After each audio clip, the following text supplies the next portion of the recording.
तुम उसी तरह तोते के रूप में भटको। नहीं नहीं, मुझे आजाद करो वरना मैं तुम्हें छोड़ूंगा नहीं।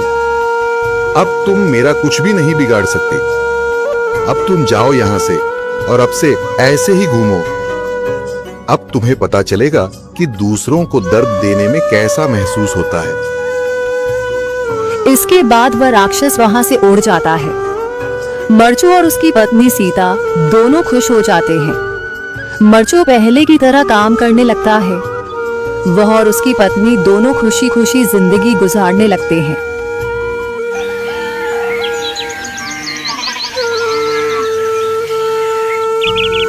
मरचू जंगल से लकड़ियां काटकर बाजार में बेचने गया, लेकिन उसे लकड़ियों के अच्छे दाम नहीं मिले। इस पर मरचू ने कहा, अरे भैया, इतने कम पैसे? इन पैसों में तो 2 वक्त का खाना भी नहीं मिलेगा। आप मुझे बहुत ही कम पैसे देते हैं।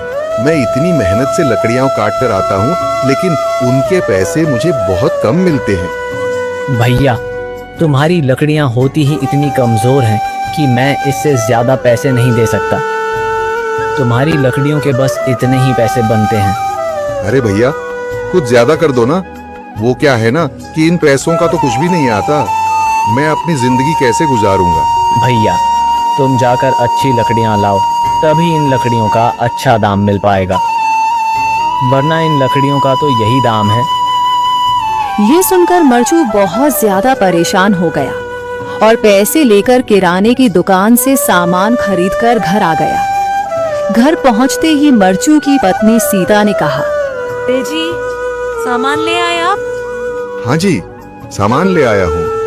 सीता के चेहरे पर खुशी छा जाती है, लेकिन जब उसने सामान देखा, जी, इसमें तो बहुत थोड़ा सामान है। हाँ सीता, मुझे पता है कि यह सामान बहुत थोड़ा है, लेकिन मैं क्या करूं? मेरे पास जितने पैसे थे, मैं उतने का ही सामान लेकर आ गया हूँ। इस तरह हमारा गुजारा कैसे हो पाएगा जी? आपको तो पता ही है कि हम कितनी मुश्किलों से गुजारा करते हैं। हाँ हाँ, मुझे पता है, लेकिन मैं कर भी क्या सकता हूँ? मेरे पास इतने पैसे ही नहीं कि हम एक अच्छी जिंदगी गुजार सकें।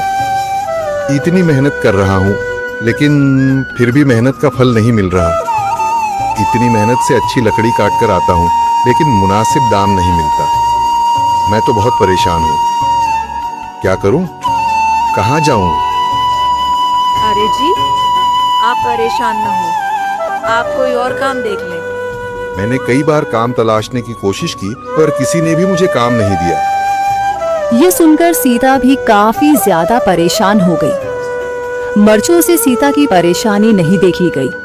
उसने अपनी पत्नी सीता से कहा, मैं फिर से जंगल की ओर जा रहा हूँ। अरे जी, अभी मत जाइए ना, वैसे भी शाम हो रही है। आप कल चले जाइएगा, अभी मत जाइए। ठीक है, अगर तुम रोक रही हो तो मैं नहीं जाता। मैं कल चला जाऊंगा। इसके बाद मरचू गांव में घूमने के लिए चला गया।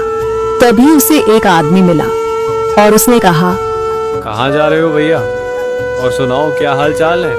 जिंदगी कैसे गुजर रही है? अरे भैया, तुम्हें तो पता है कि लकड़ियां काटकर कैसे गुजारा होता है। हाँ भैया, तुम सही कह रहे हो।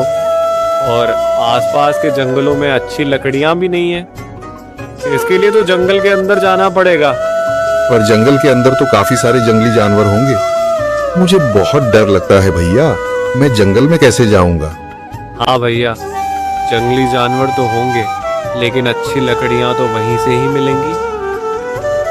ये सुनकर मरचू बहुत ज्यादा परेशान हो गया, लेकिन वह आदमी बिल्कुल ठीक कह रहा था। जंगल के किनारे की सारी लकड़ी